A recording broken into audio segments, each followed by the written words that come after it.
जानेगा तोरी महिमा, कैसे काटे अकेला 6 महीना।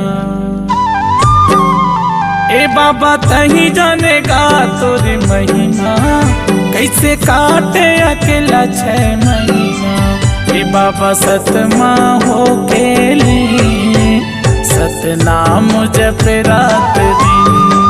ए बाबा सतमा हो के लिए सतनाम जप रात दिन। ए बाबा तही जानेगा तोरी महिमा, कैसे काटे अकेला 6 महीना।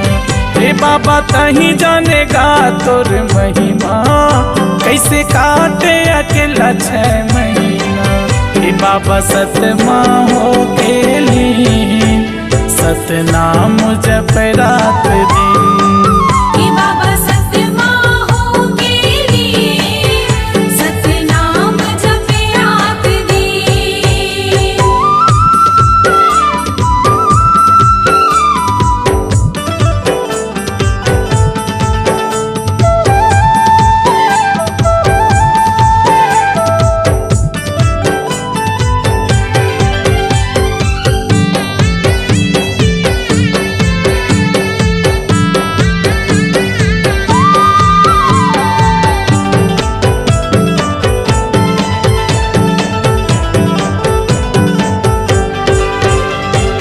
घनघोर जंगल झाड़ी वही छाता पहाड़, भगवा भालू के बसेरा मारे दहाड़। भगवा भालू के बसेरा मारे दहाड़, भगवा भालू के बसेरा मारे दहाड़। गरजत घुमरत बादर बरसे पानी के धार, न तो तोला डर लागे न तो तोला जाड़। ना तो तोला डर लागे ना तो तोला जाड़, ना तो तोला डर लागे ना तो तोला जाड़। ए गुरु काल देख तोला डरना, सतनाम के जोत जलना। ए गुरु काल देख तोला डरना, सतनाम के जोत जलना। ए बाबा सतमा हो के लिए सतनाम जप रात दिन। ए बाबा सतमा हो के लिए सतनाम जप रात दिन।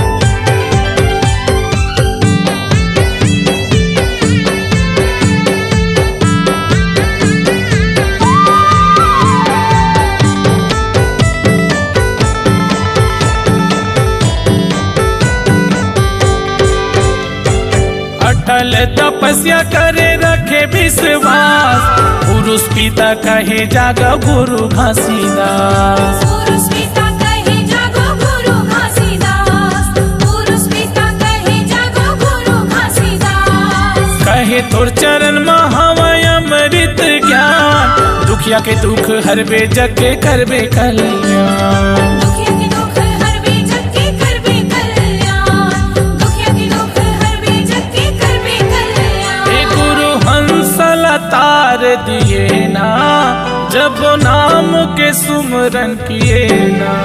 ए बाबा हंसल तार दिए ना, जब नाम के सुमरन किए ना। ए गुरु सतमा हो के लिए सतनाम जप रात दिन। ए बाबा सतमा हो के लिए सतनाम जप रात दिन।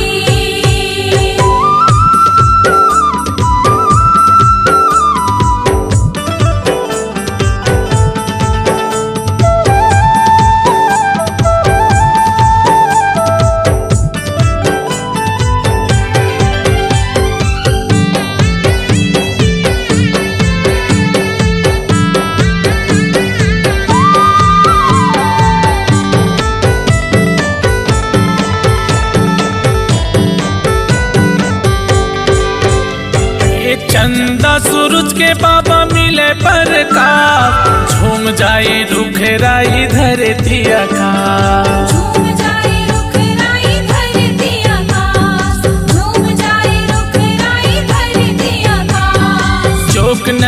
के पानी लहरावे, सब जीव जंतु बाबा माथ नवावे।